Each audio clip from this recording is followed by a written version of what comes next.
sabéis que sabéis que es una zona donde desde principios del siglo XX hubo guerras y hasta finales del siglo. Clara Ausón, que es la autora de esta novela, pues es una autora que ha sido, aunque todavía es una mujer joven, ha sido premiada en distintas ocasiones. Esta misma novela obtuvo el premio de la crítica, el malhadado premio de la crítica, porque este año se la hemos dado a Arturo Pérez Reverte. Siempre tiene que haber un borrón. Y en ella, bueno, nos habla de una historia humana que es basada en unos hechos reales. Como todos la hemos leído y como lo que queremos es escuchar a Stasa y a Clara, pues primero nos habla Stasa, que es una mujer, como sabéis, de Belgrado, que ha trabajado mucho en esa asociación que se llama Las Mujeres de Negro. Precisamente esa asociación de mujeres internacionales que luchan en contra de las guerras, precisamente se creó a raíz de las guerras de Yugoslavia. Concha de Sena, nuestra compañera de Amesde, que es también mujer de negro, pues nos puso en contacto con Stasa y cuando se lo comenté a Clara, pues también a Clara le pareció que era una ocasión extraordinaria. Entonces yo le he pedido a Clara que nos hable, a Stasa, que nos hable unos 10 minutos y cuando ella haya hablado yo le hago la primera pregunta a Clara y después el diálogo ya será entre vosotros y ellas dos. Entonces, Stasa, pues cuando tú quieras. Bueno. Bueno, hola, de verdad. Bueno, muchísimas gracias por esta invitación y me hace una gran, bueno, no solamente honor, sino el deber de presentar en 10 minutos algo. En estos momentos muy dramáticos, que siempre son los Balcanes dramáticos, y agradecer el hecho que me habéis conectado con Clara Ausón, porque Concha Martín me ha traído, al salir el libro, la novela La hija del Este, me lo ha traído y yo lo he tragado, no he podido ni dormir poquito, comiendo poco para leer esa novela, y le agradezco muchísimo a Clara Ausón por haber captado, por haber presentado el drama de una persona, pero bueno, la tragedia de los pueblos balcánicos. Y también en esta novela, también ella ha logrado, entre otras cosas, no solamente hablando de la hija del genocida, Ratko Mladic, general serbio, sino también digamos, negar una narrativa dominante, predominante de la guerra de los Balcanes, que los pueblos son los que se odian. No son los pueblos que se odian, son las élites políticas y militares y nacionalistas que nos hacen odiar. Bueno, yo también tengo que en estos momentos muy dramáticos para nosotros, porque esta mañana y ayer todo el viaje, trabajando con la gente albanesa en 5 kilómetros de la frontera con Kosovo, son las jóvenes albaneses que viven una situación de discriminación étnica muy alta por el régimen serbio, también por otra, y luego volviendo, y esta mañana también he continuado mis contactos con mis queridas hermanas, mujeres de Srebrenica. Me lo han dicho una cosa de Ratko Mladic, yo que conozco, no importa que Ratko Mladic puede estar, Ratko Mladic es el general serbio que es responsable por el genocidio de Srebrenica junto con el régimen serbio y apoyado por la élite intelectual serbia, por la élite cultural, etcétera, y se ha cometido el genocidio, el crimen más grande de posguerra en Europa. Y entonces Refía y Nura me dice, no, Stasha, bueno, Ratko Mladic puede estar mil años en la cárcel. No, si nos tiene sin cuidado, absolutamente es una nula, él es un nula. Para nosotros nos han matado los hijos, pero no sé, el hecho que el crimen ha sido condenado que eso implica gran responsabilidad para futuras generaciones y es una gran lección, no solamente digo yo, para Serbia, para toda la región balcánica, sino para toda Europa. Y eso es muy, muy importante para nosotras, o sea, viviendo luchando continuamente contra el negacionismo de los crímenes y criminales de guerra. ¿Por qué es importante este negacionismo? Pensamos que una persona de mínima ética humana tiene que siempre condenar y acusar a los crímenes y a las injusticias cometidas por los nuestros. Ellos no son nuestros, pero lo hacen en nuestro nombre, con nuestro dinero. Y entonces creo que así nosotras como personas que vivimos en Serbia, más allá de lo que como nos declaramos, pero de todas maneras formamos parte de esta comunidad y este estado criminal de crimen organizado que ha cometido tantos crímenes y es el más responsable por la desintegración y destrucción de la Yugoslavia, entonces eso implica una gran responsabilidad para nosotras. No solamente mantener y tejer los vínculos de solidaridad, de empatía y trabajo conjunto con las mujeres de toda la comunidad de víctimas de toda Bosnia, pero también de Kosovo y de Croacia, sino también ejercer presión, nunca dejar de ejercer presión sobre el Estado en que vivimos. ¿Por qué es eso importante? También es importante élite intelectual serbia, por ejemplo, pierde y también mucha gente que no es, de los círculos que también no son cercanos, Ratko Mladić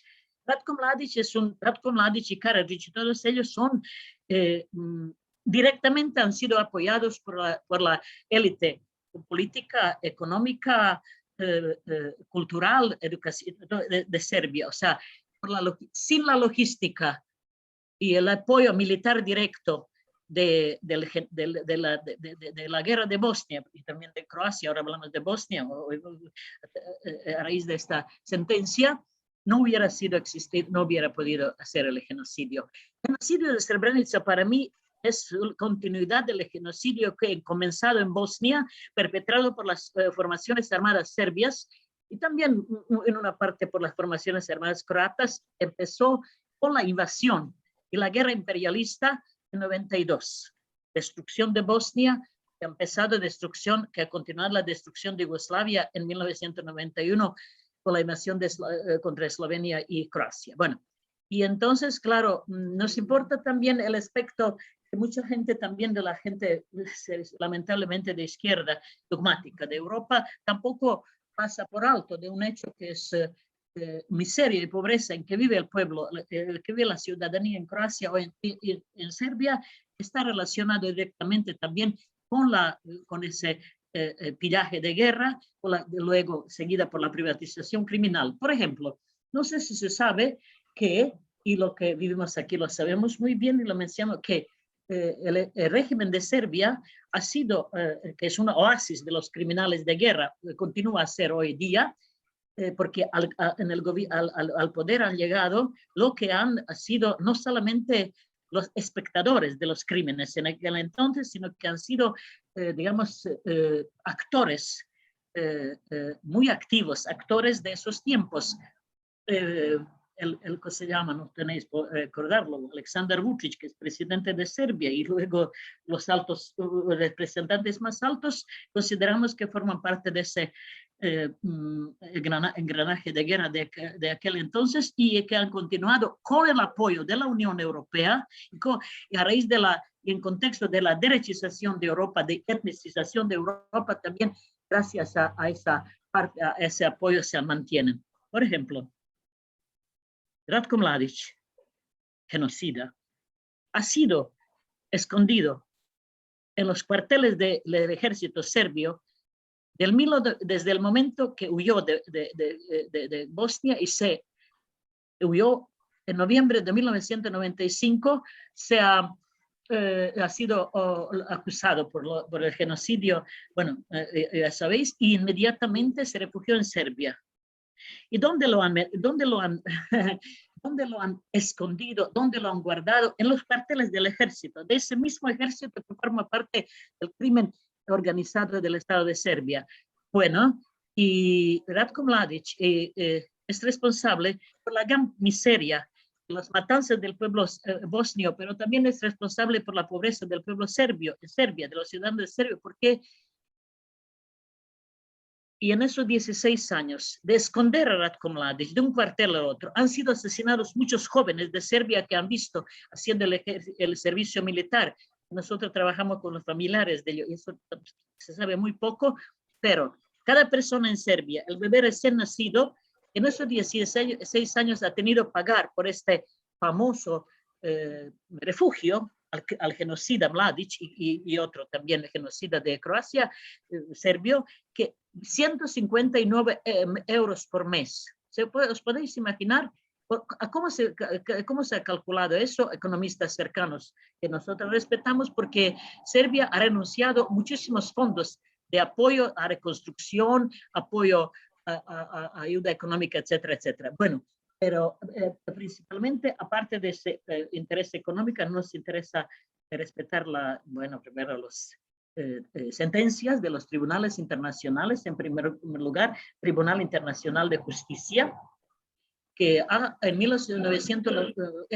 2007 claramente ha condenado Serbia, el Estado de Serbia, como primer país, como un primer Estado en posguerra que ha violado la Convención sobre el Genocidio, de prevenir el genocidio. El régimen de Serbia considera que eso no implica nada. Sin embargo, nosotros consideramos que implica, porque hoy en día negar el genocidio de Srebrenica y no llamarlo genocidio es también forma parte de lo que se llama engranaje del genocidio. Por eso consideramos nuestras hermanas mujeres de Srebrenica, cuando dicen, yo le digo al presidente de Serbia, aprende una vez la palabra genocidio, además habla otros idiomas, pero eso es una, digamos, eso es lo que podemos llamar el paradigma, la ideología de los estados y naciones, que forman parte de engranaje de guerra. O sea, trabajando en el Tribunal de Mujeres también hemos concluido que todo Estado-nación, significado, todo Estado-nación, no solamente el de Serbia, genera las guerras, la violencia, injusticia, discriminación sobre la base étnica y no solo. O sea, por lo tanto, o sea, consideramos que esto es un gran deber para la ciudad y también para la élite política, para la élite cultural de Serbia. Historiadores, vuestros compañeros, vuestros colegas, hay historiadores en Serbia principalmente que son muy cercanos, que hacen enormes esfuerzos por lo menos llegar a un consenso a nivel de los países de la ex Yugoslavia, estados de la ex Yugoslavia, sobre los hechos, la verdad de los hechos. Y las instituciones oficiales de ninguno de los estados, naciones de los Balcanes lo rechaza. Muchísimos fondos de la Comisión y de la Unión Europea, vuestro dinero ha sido, digamos, invertido en ello. Bueno, pero a mí lo que me interesa es que mañana vamos a Tuzla, a Bosnia, y vamos a estar con las mujeres de Srebrenica protestando, y consideramos que esto es un hecho histórico, no solamente para Serbia y para la región balcánica, es también para vosotros, o sea, porque el genocidio de Srebrenica para la comunidad internacional se ha hecho también con la complicidad y silencio e indiferencia de la comunidad internacional. No sé si yo creo que aquí me voy a parar, y nosotros hemos dicho, nunca vamos a dejar de atormentar, molestar y presionar las autoridades serbias sobre este asunto, que tiene que reconocer, por lo menos si no respeta la dignidad de las víctimas de los crímenes cometidos por nuestros nombres, que lo haga por presión de la comunidad internacional. Vale.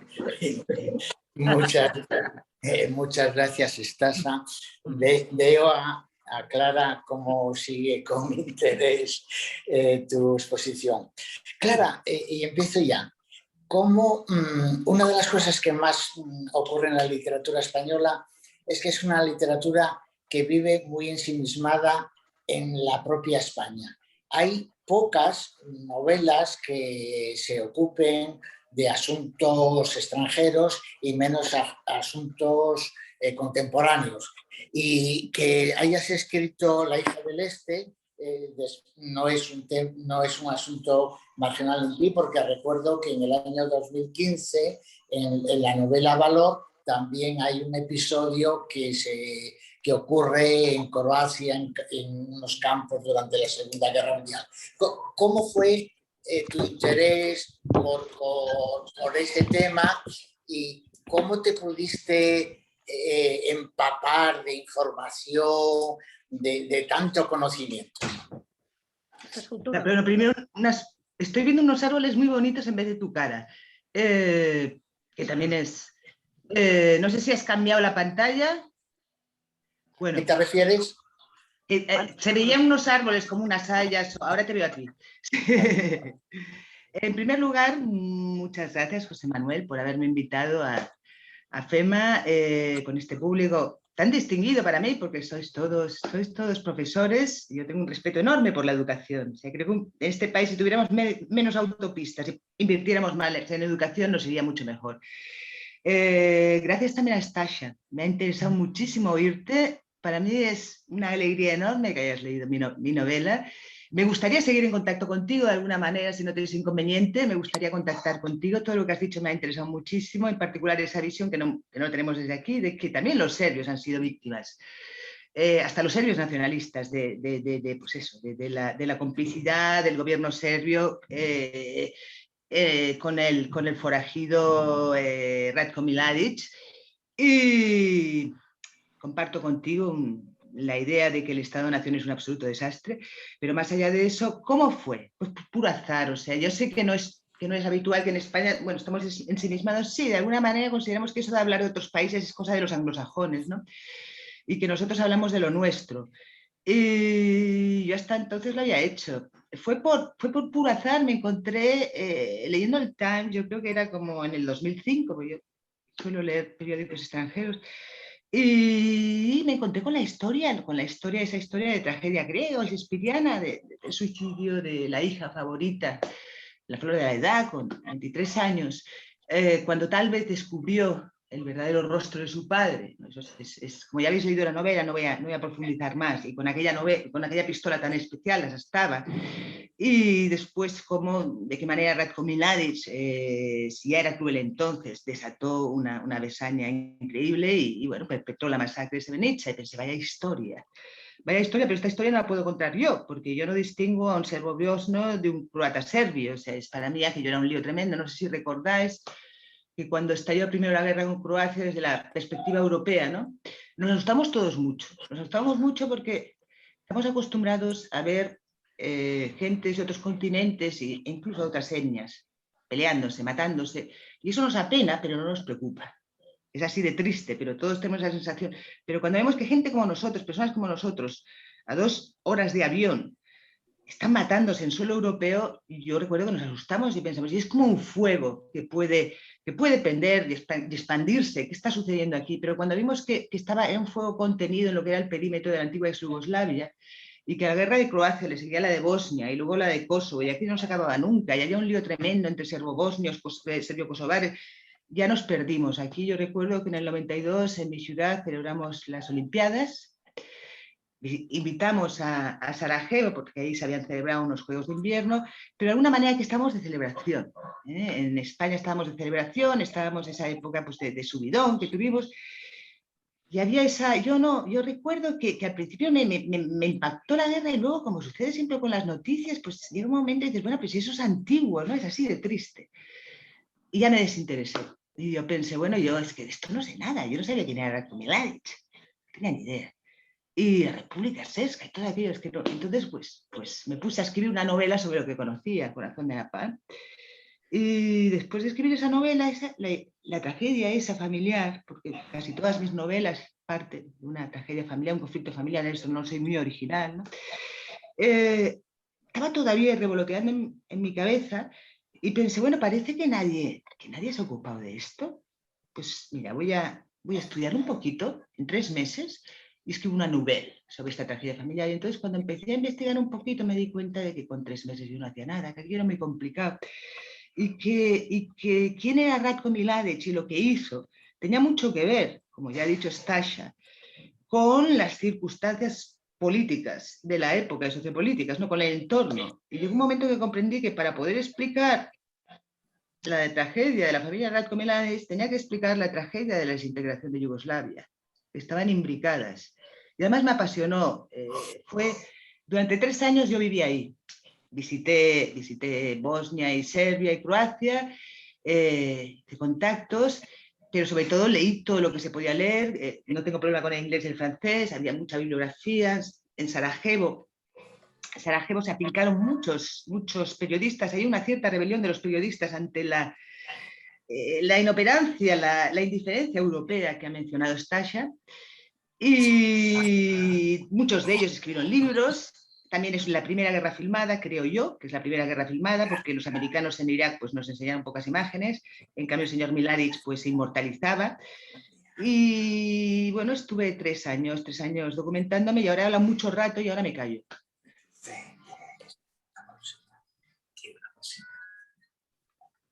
José, que ha acabado.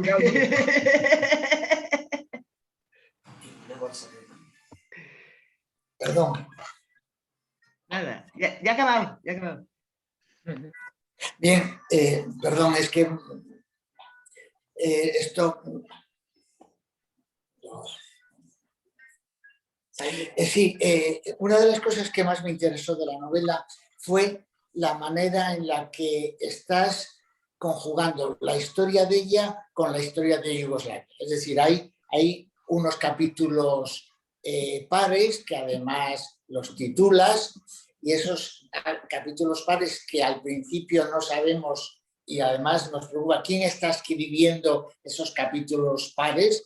Poco a poco vamos descubriendo y al final, bueno, antes del final ya sabemos quién es quién. Entonces, esos capítulos pares parten de la historia, se van cada vez imbricando más con la historia principal de Ana. E incluso hay un momento dado en el que el narrador de los capítulos pares se encuentra con Ana, confluyen. Entonces, ¿cómo fue el que tú buscaste esa técnica para que tanto la historia de política el lector la conociera como conociera la historia humana? O sea, me parece uno de los grandes aciertos de la novela, esa técnica para en 2 voces diferentes y cómo poco a poco esas voces se van juntando. Y además, sobre todo, muy bien por empezar con Lazar y acabar.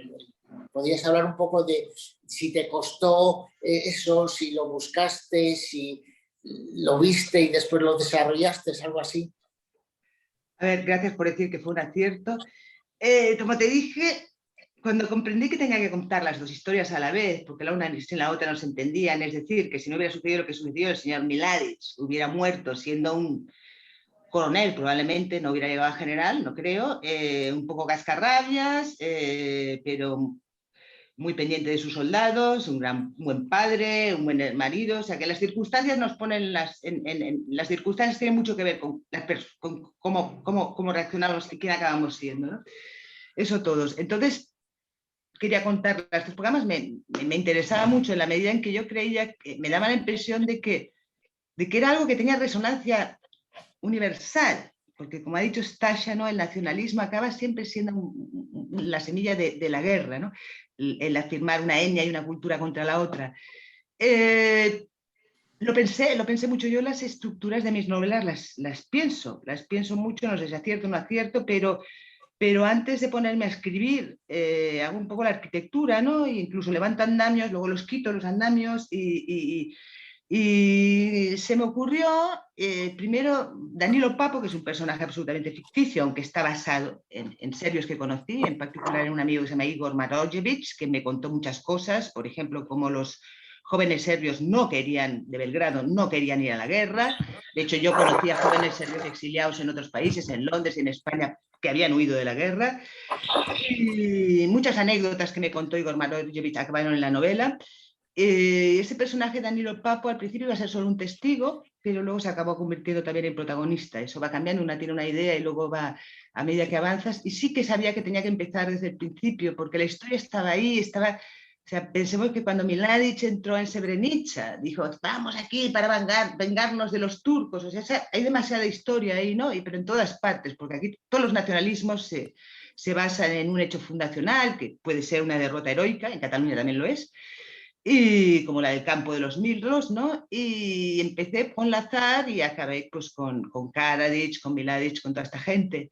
Y fue así, y yo me lo pasé bien escribiendo esta novela, me pasé muy bien. Vale, entonces, tal como habíamos quedado y como os había yo pedido, yo empiezo a dar las palabras. Pepe, tú vas controlando los que levantan la mano y iniciamos ya el coloquio como tal. Pepe. Voy a poner vista galería para ver quién habla, quién levanta la mano, si no, no lo veo. Y además es muy fácil, que quiera hablar, que desactive el micrófono, diga bla, bla, bla, y ya está. Y así le vemos a él junto y a Clara, a la que conteste, o al que conteste. Así que el que quiera hablar, pues que desactive el micrófono y ala, lance la pregunta. Alberto Taborda ha hecho algo, pero no ha hablado, lo ha mandado por chat. Voy a meterlo. Lo Sí. puedo contestar. Ha preguntado por algo que a mí es particularmente un hallazgo que a mí me pareció extraordinario, que era el de las estelas bogomilas. Sí. Y eso fue por azar y sucedió en Mostar. En Mostar, en una librería de Mostar, yo cuando veo librerías me meto, me encontré con un librito muy delgado, la edición muy barata, porque ahí no había mucho. Bosnia pues es un país, sigue siendo un país muy pobre, de epitafios bogomilos traducidos al inglés, o sea, estaban en serbo-croata o bosnio, ahora no lo sé, y en inglés. Y me parecieron extraordinarios. Y entonces yo había, ya investigando, y había conocido, pues eso, la impronta de los bogomilos en Bosnia y pensé, bueno, esto es genial, esto lo tengo que meter, y entonces se me ocurrió ese viaje de Danilo con su padre Vlado en busca de las estelas bogomilas, ¿no? Porque fue algo que yo quise decidir. En la novela uno mete todo, ¿no? Lo que le parece, y eso lo quise meter. Y pasó algo muy curioso. Yo estuve, hace pocos años, volví a Sarajevo, invitada por unos franceses en el aniversario del inicio de la Primera Guerra Mundial, que todos sabemos que empezó allí, con Gabrielo Princip y cuando mató al archiduque Franz Ferdinand. Y en el diálogo, en el coloquio, yo tenía dos traductoras bosnias que me confesaron avergonzadas que habían leído mi libro en versión pirata, porque les dije, solo faltaría, y muchas gracias por leerlo. Y una de ellas me dijo, mira, ¿sabes qué? Que yo hacía lo mismo con mi padre. Yo iba también a visitar, a buscar las estelas bogomilas. Y eso me pareció a mí, me dio una alegría enorme, ¿no? Porque esa invención mía había sido compartida por alguien en la realidad en el mismo sitio. Muy bien. ¿Puedo hablar? Sí. A ver, primero muchas gracias a Clara y a Stasha. Me ha gustado mucho la novela, por un lado, y lo que ha explicado Stasha. A mí me ha gustado mucho la novela, pero verás, me he quedado con una pregunta. El nacionalismo, como dices, está en el origen de las guerras, de muchas guerras. Es cierto, pero en Europa tenemos muchos nacionalismos, y los hemos tenido en el pasado, claramente en el origen de guerras, pero en el pasado más reciente, desde el final de la Segunda Guerra Mundial, pues esos nacionalismos no han llegado hasta la guerra. Han llegado a confrontaciones, a lo que tenemos en España, pero que estamos muy lejos de una guerra. No me parece suficientemente claro para mí, ni lo que yo he leído en libros de historia, ni lo que he leído en tu novela, cómo en Yugoslavia ese nacionalismo serbio o croata o esloveno ha llegado hasta los crímenes y las barbaridades a los que se ha llegado. ¿Dónde está la explicación de fondo de que se haya llegado hasta esos extremos? A ver, yo la respuesta no la tengo, no obstante, pensemos que la Segunda Guerra Mundial, provocada por los nacionalismos, no está tan lejana, ¿no? Entonces, el nacionalismo, vamos a hablar de nacionalismo extremo, ¿ok? En ese caso, yo también lo estuve y por eso indagué tanto, porque hay muchos paralelismos entre España y Yugoslavia. Y sin embargo, aquí no puedo decir, ¿por qué Yugoslavia sí y en España no? ¿Cuáles son esos paralelismos, a mi juicio? Bueno, primero que dentro de Europa somos considerados como lo que era Yugoslavia y los Balcanes y España, ¿no? Como la periferia, y a veces somos europeos y a veces no. En la época de Franco, ¿no? África empieza en los Pirineos, cuando nos portamos mal no somos europeos. Nuestra historia reciente, digamos, está basada en la lucha contra el infiel. Tanto en España, en la Reconquista y todo esto, como en los serbios, o sea, la ideología del señor Mladić y de compañía se basaban en esa lucha contra el turco, que era el enemigo, y el enemigo turco, y el peligro, ¿no? La cristiandad, la defensa de la cristiandad contra el infiel. Tuvimos 2 guerras civiles casi a la vez. ¿Por qué llamo yo guerra civil a lo que sucedió en la Segunda Guerra Mundial en Yugoslavia? Porque tuvo bastante guerra civil en la medida en que al crear el Estado nazi, el Estado independiente de Croacia, con Ante Pavelić, los alemanes delegaron bastante, los propios croatas nacionalistas, muy católicos y muy salvajes, la labor de invasión y control, ¿no? Entonces esa guerra mundial dejó ahí unos odios, porque el Estado, de eso se habla un poco, pero porque además ahí está muy implicada la Iglesia Católica. El Estado independiente de Croacia ante Pavelić era tan bestia que hasta los nazis estaban asombrados. Y hubo ahí un campo de concentración, varios, pero uno de ellos muy importante, Jasenovac, que estaba construido creo que sobre unos humedales y que después desapareció y ahí mataron como a 600.000 serbios. O sea, fue... Y todo eso llega después, aquí también tuvimos una guerra civil, ¿no? Y llega un dictador después, uno fascista en España y otro comunista en Yugoslavia, que dice, bueno, después de esta guerra, primero va a haber una represión salvaje, mucho más salvaje en España, eso es cierto, pero también la hubo en Yugoslavia, y ahora tenemos que unir a toda esta gente. Entonces, no se habla del pasado. Las fuerzas quedan allá, no se habla del pasado, cambiamos o sea, convertimos la historia como siempre, la historia es muy manipulable, ¿no? Tito pues lanzó su lema de hermandad y unidad, Franco también, aquí no se habla de nacionalismos, teníamos nacionalismos tanto en España como en Yugoslavia, hay que decir que Yugoslavia era un país muy reciente, que nació en la Segunda Guerra Mundial como consecuencia de una guerra, y digamos la cohesión era muy inferior a la que pudiera haber en España, ¿no? Porque llevamos muchos años, muchos siglos juntos, y en Yugoslavia aquello fue muy apretado, eran territorios que habían estado primero controlados por, bajo el control de 2 imperios, el austrohúngaro y el turco. Entonces aquello era el reino de Yugoslavia, era algo, pues una cohesión muy inferior. Entonces, en Europa, o en Occidente, como lo llamamos, estaba preocupado pensando qué pasará cuando mueran los dictadores. Ambos dictadores murieron tras 39 años en la cama, los dos, nadie los echó.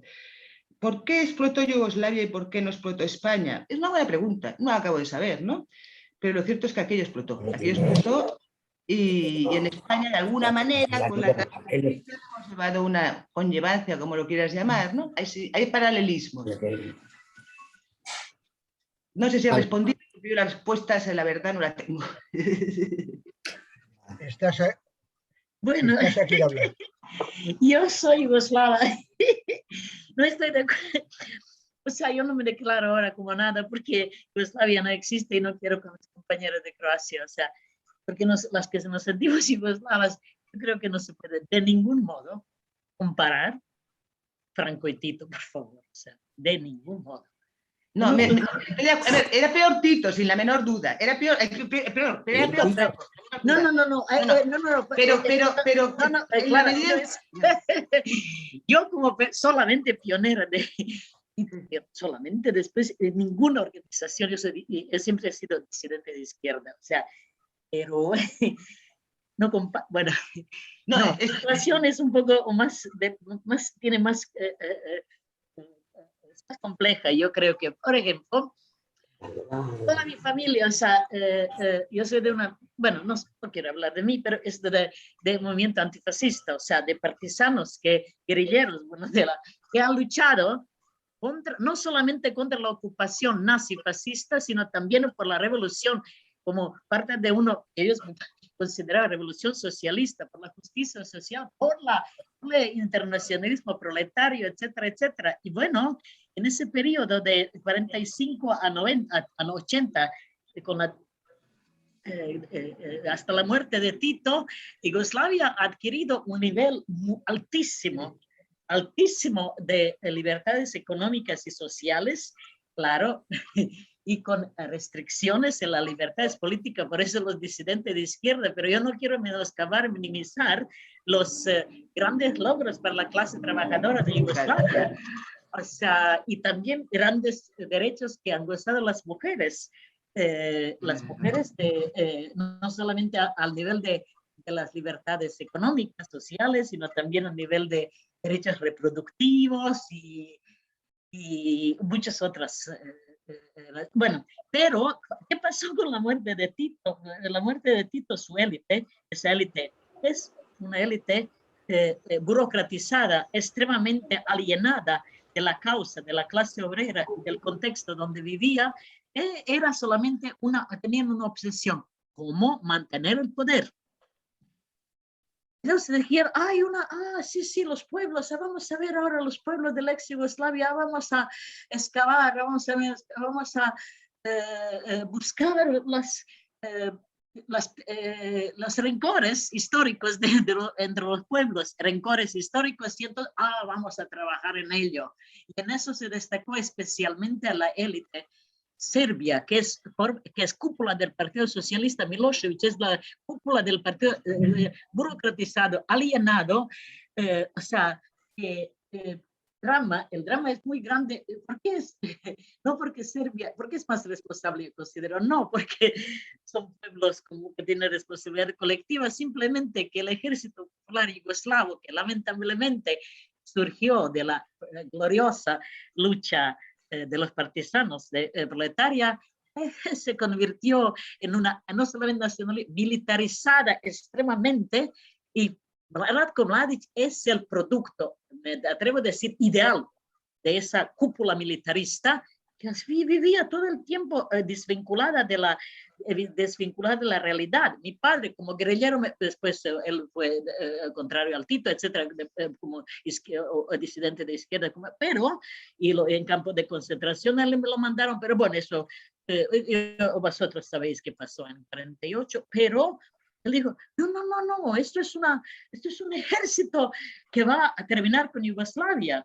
Porque Ratko Mladić él odiaba todo lo civil y todos los valores socialistas. Para él solo existía el cartel y cumplir los órdenes y ninguna otra cosa. Hay muchísimas otras. Bueno, y digo yo que ellos, vamos a recurrir cuando perdieron la legitimidad, cómo mantener el poder. Vamos a la causa nacionalista. Vamos a ver cómo los serbios odiaban a los croatas, cómo Jasenovas vamos a explotar, cómo vamos a hacer nuestra nación solo como víctima, etcétera, etcétera. Es un trabajo muy, muy profundo, apoyado principalmente por la élite cultural, élite intelectual, Academia de Ciencias de Serbia, Academia Croata, etcétera, etcétera.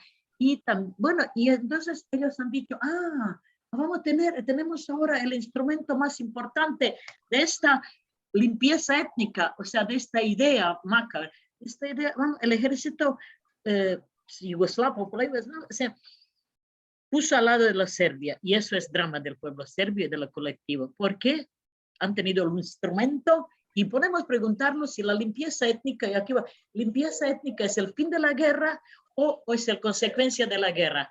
Hace 10 días yo he ido a Vukovar, yo voy por todas partes, o sea, he ido a Vukovar y entonces ahí tengo unos compañeros, gente que ha luchado liberando a su ciudad en el 91 contra esta invasión que vino desde Belgrado. Yo considero que es una causa justa. Ahora, yo me pregunto si esa gente en Kosovo, que en Sarajevo, defensores de Sarajevo son nacionales, bueno, son defensores de sus ciudades, que son antimilitaristas, pero bueno, hay gente que, por ejemplo, en Vukovar, de una franja muy mínima, pero son antifascistas que han luchado liberando contra los invasores que han venido, digo, de Belgrado. Y entonces ese hombre que han querido destruir. La historia gloriosa de la lucha de la clase trabajadora en estos espacios y también de la idea de Yugoslavia, que es un patrimonio cultural enorme y que hemos crecido con ello.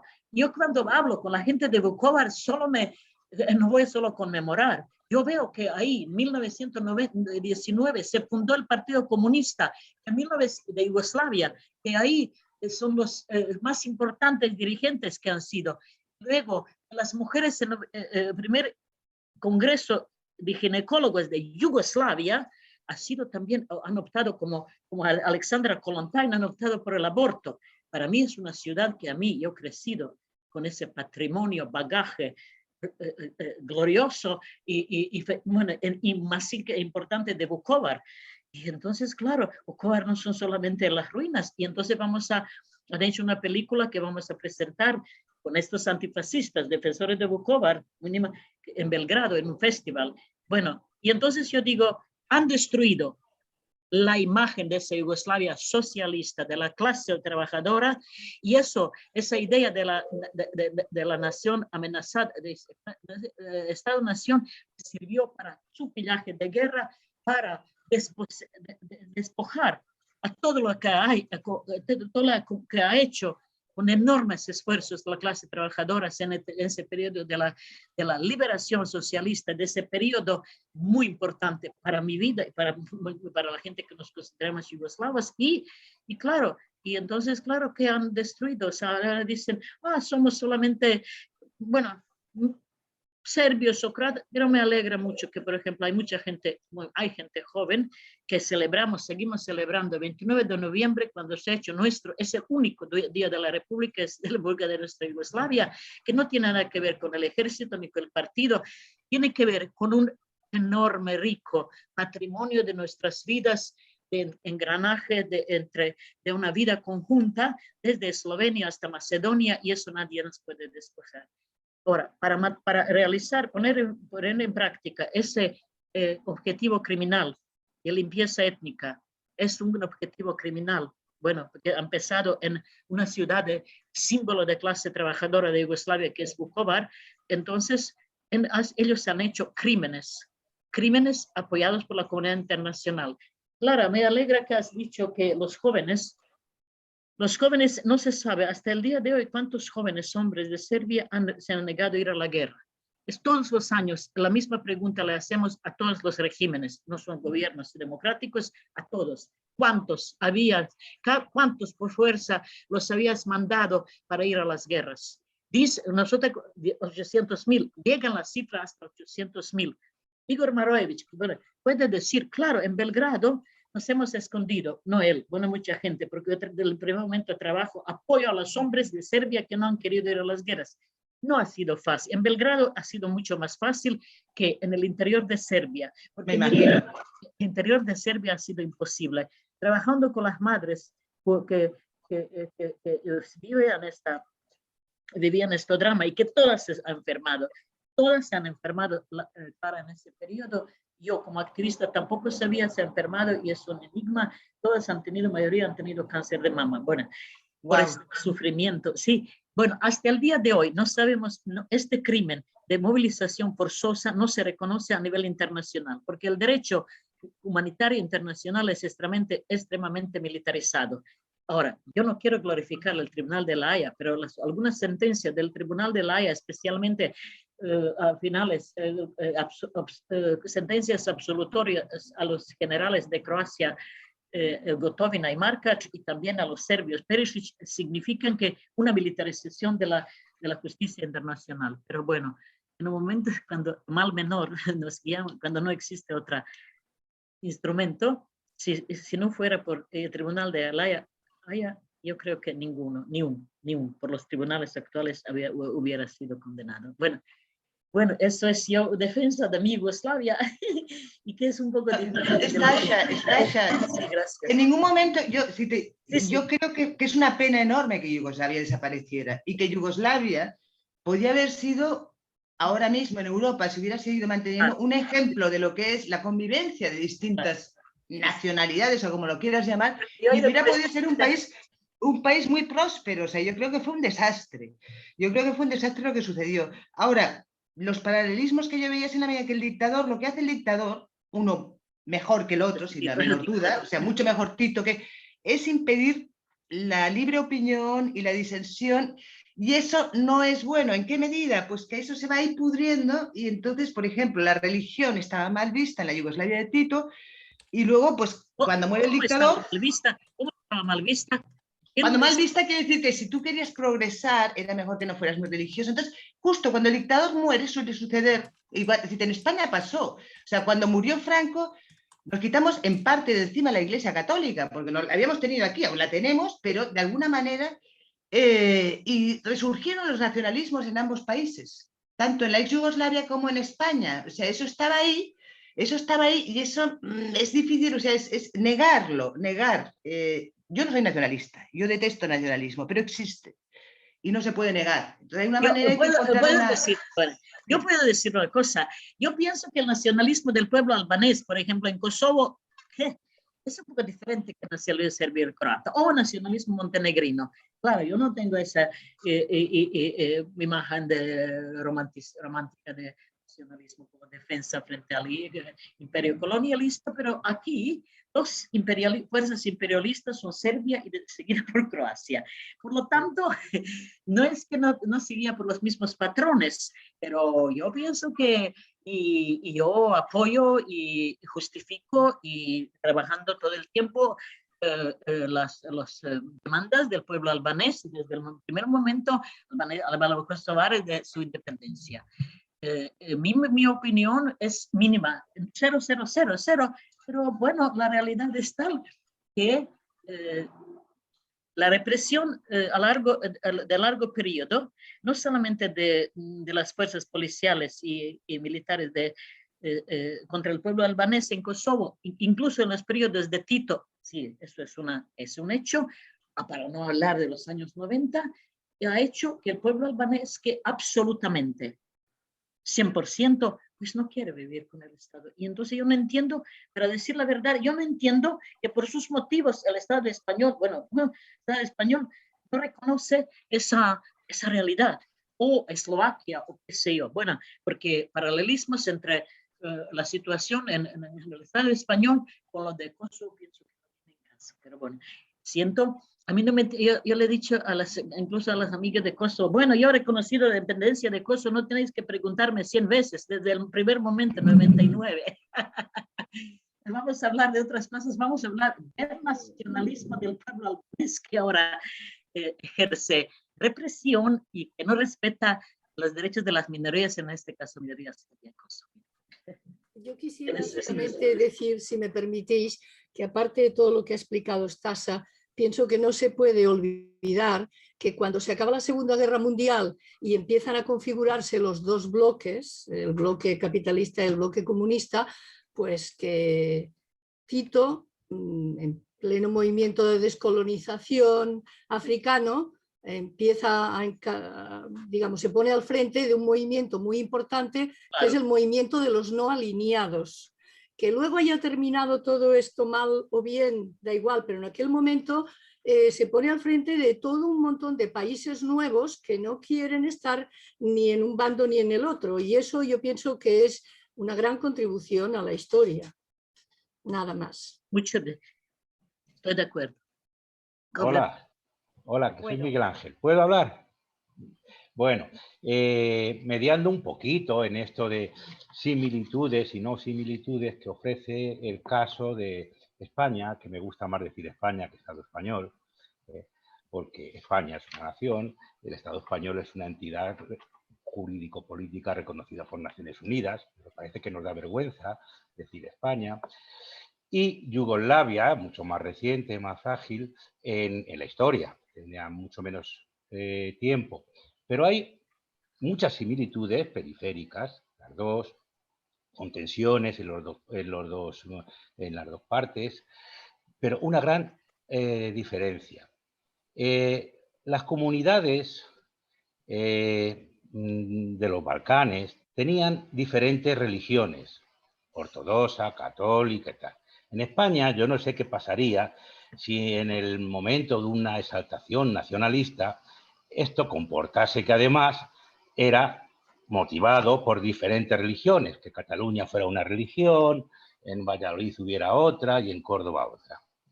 El caso sería distinto, bastante diferente. En cuanto a nacionalismo, no nacionalismo, si se es bueno, si se es malo, yo no sé.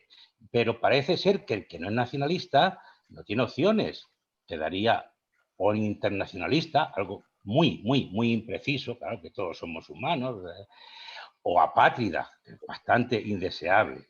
Ocurre, no obstante, que se puede entender el nacionalismo de manera muy, muy diferente. Puede haber un nacionalismo que uno se sienta, por ejemplo, español y reconoce a otros que se sienten de otra manera y no por ello su objetivo sea no solo no reconocerles, sino eliminarles, tal.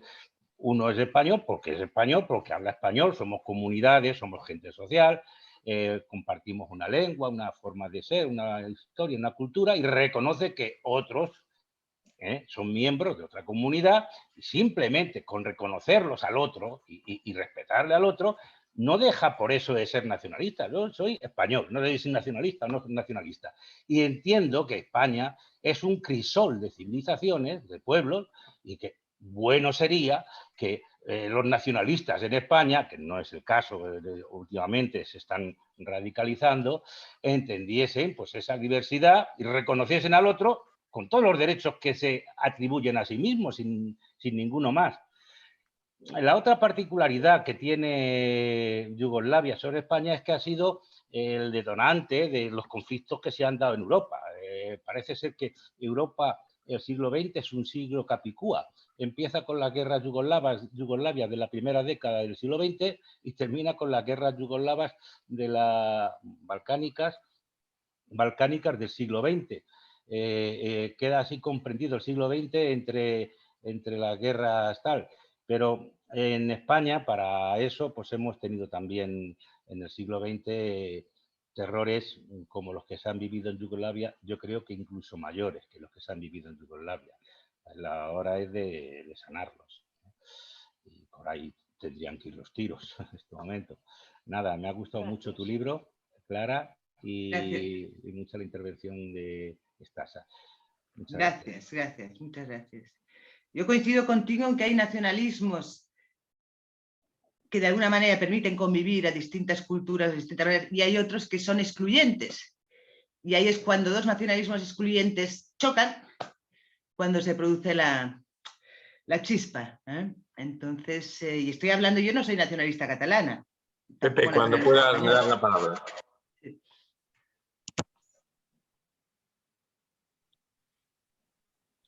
¿Sí? Puedes hablar cuando quieras. Pero claro, no terminó. ¿Me das la palabra, Pepe? Yo no. Clara, si ha acabado Clara, cuando tú quieras. Yo he acabado, sí, claro. O si Stasa quiere decir algo, que lo diga. Hablad cuando queráis. Yo no doy nada. Bueno, no, como nos hemos ido de la literatura a la historia, pasando por todos los componentes culturales que hay en una sociedad, yo quería insistir que tenemos un debate que yo creo que coloca las cosas en otros términos. Precisamente el reconocimiento de la memoria y la explicación de la historia, no de forma aislada en cada territorio, sino compartida. Me ha gustado mucho la referencia a los no alineados, porque yo creo que tiene mucho que ver. Como tiene mucho que ver la Primera Guerra Mundial, no un país de Europa, sino el conjunto, como tiene que ver mucho en la explicación del continente europeo el resultado de la Segunda Guerra Mundial. Quiero decir con esto que la historia explicada solo desde una comunidad ya en el siglo XX nos hace no ver el conjunto que explica mejor lo sucedido en un territorio, en una cultura y en un ámbito. Cuando hablamos del nacionalismo hay un término que debe acompañarse siempre. Si es democrático, quiere decir que admite la diversidad, la pluralidad y los derechos que cada comunidad que existan en ese país deben ser respetados. Si no es democrático, lo que hay es una limpieza étnica, cultural o religiosa, me da igual, para uniformar la sociedad y acotarla a un modelo concreto preestablecido. Yo creo que en Europa la Yugoslavia supuso un referente para los no alineados, para la descolonización, para un modelo de entender una solución al conflicto internacional distinta y que, por desgracia, las dos enormes potencias que la Guerra Fría polarizó se encargaron muy mucho de que no prosperara en este mundo tan diverso que tenemos, pero al mismo tiempo tan obligado a articular soluciones ya planetarias como ha demostrado esta pandemia. Por lo tanto, yo creo que deberíamos reflexionar a la hora de explicar el siglo XX con una visión más de conjunto y no muy localista, porque si no, me temo que nuestra propia historia, si no la explicamos conjuntamente, no la entendemos bien. Y en el caso español también ocurre eso, Miguel Ángel.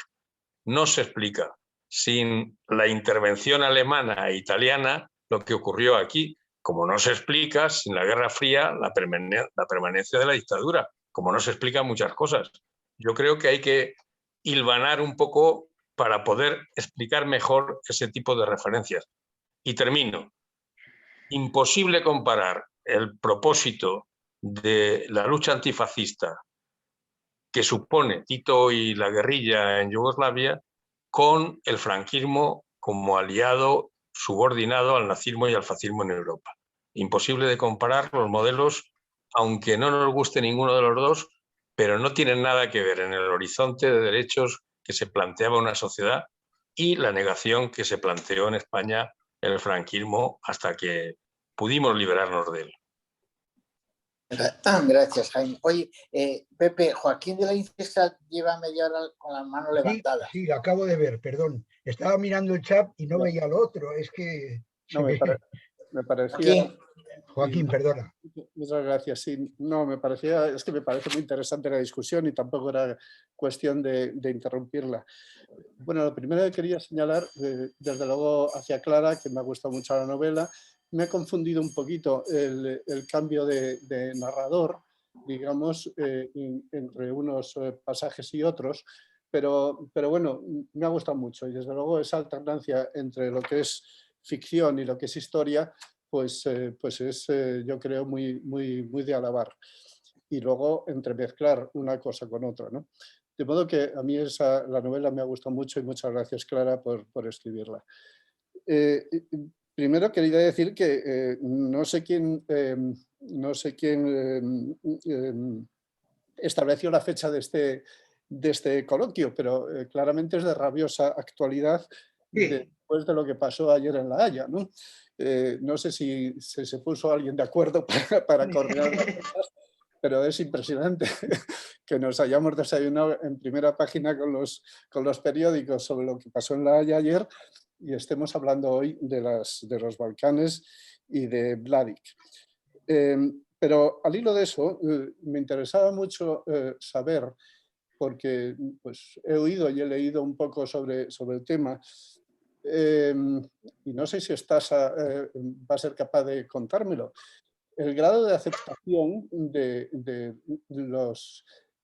la forma de actuar o del espíritu o de los criterios de Mladic y todo lo que lleva Mladic detrás, el grado de aceptación en la población yugoslava, en la población serbia,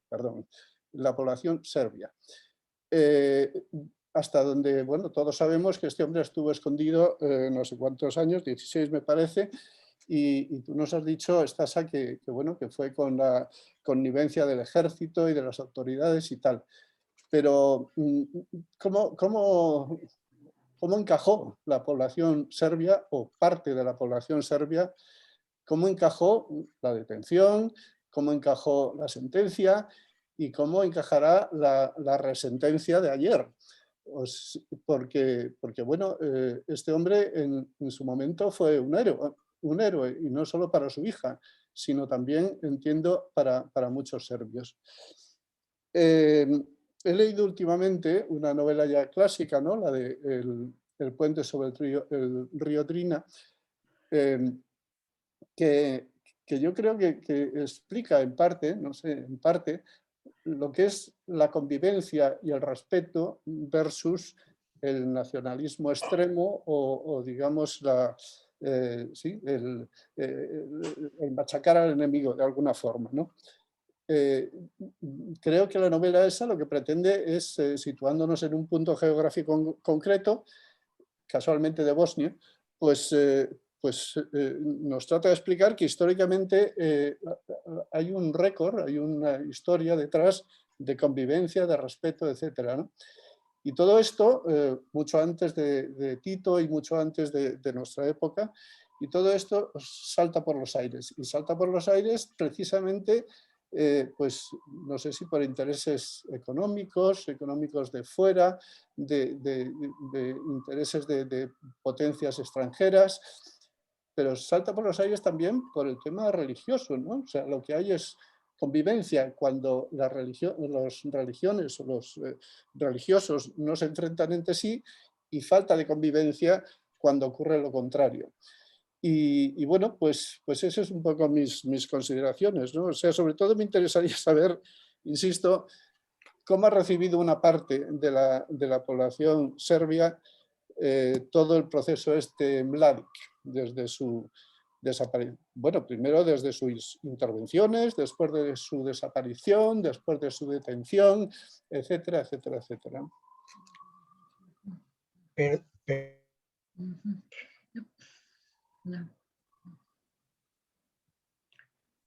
Perdón. En el chat, perdón, Stasa, hay una pregunta de Alberto Taborda para ti también. Si tiene alguna presencia actualmente el legado sefardí en la sociedad yugoslava. Lo digo para que puedas continuar una con otra. Gracias. Perdona. Adelante. Sí.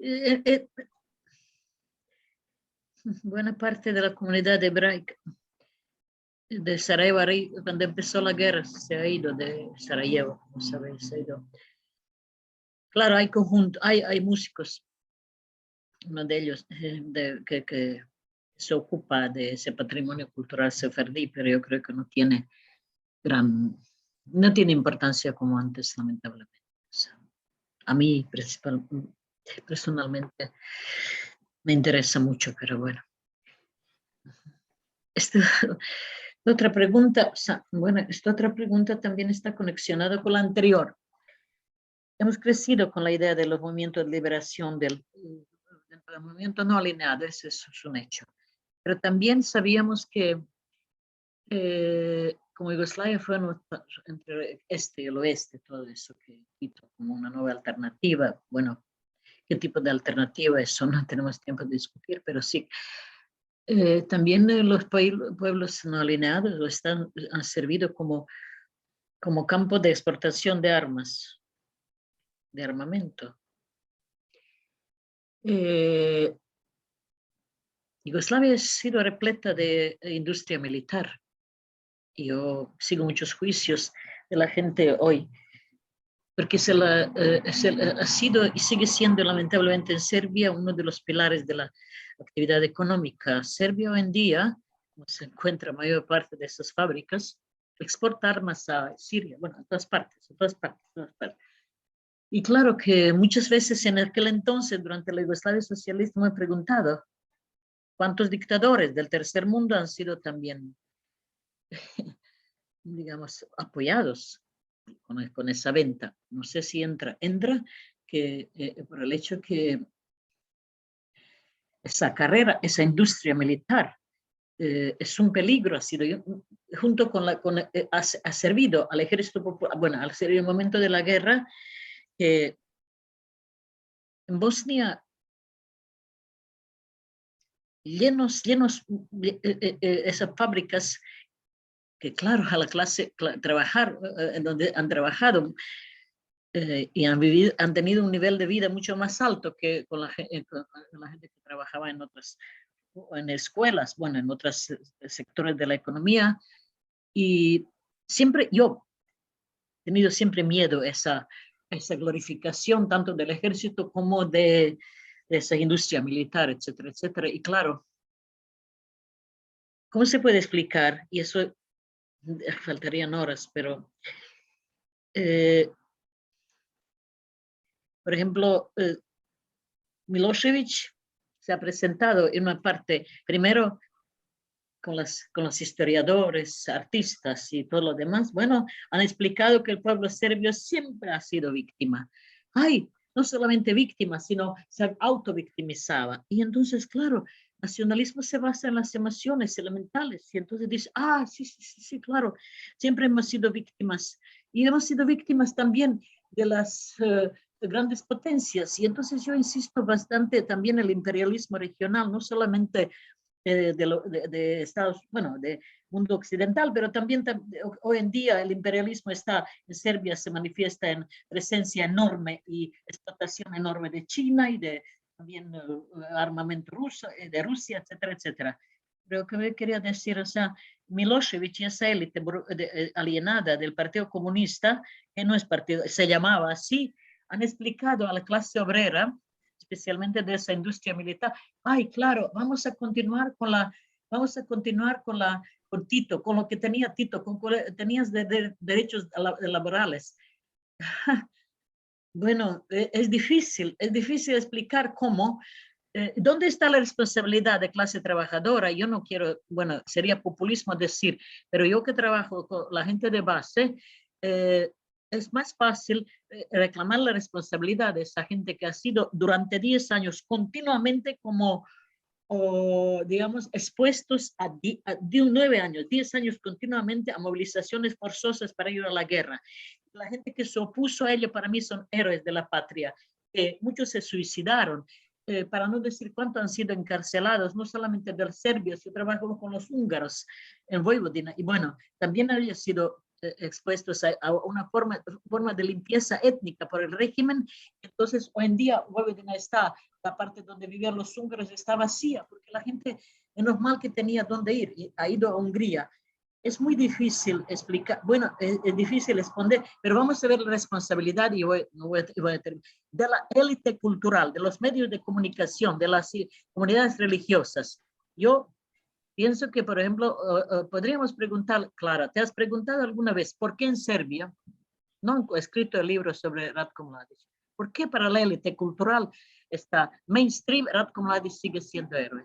¿Dónde está su responsabilidad? La responsabilidad de una obrera de una fábrica que trabaja con el capital chino o coreano. Bueno, es que es diferente. Yo me prefiero, ¿por qué el director de teatro, mi amigo, y bueno, un gran, digamos, gran hombre, gran persona y artista, responsable y delicado, Oliver Frugi, no tiene cómo vivir en Croacia?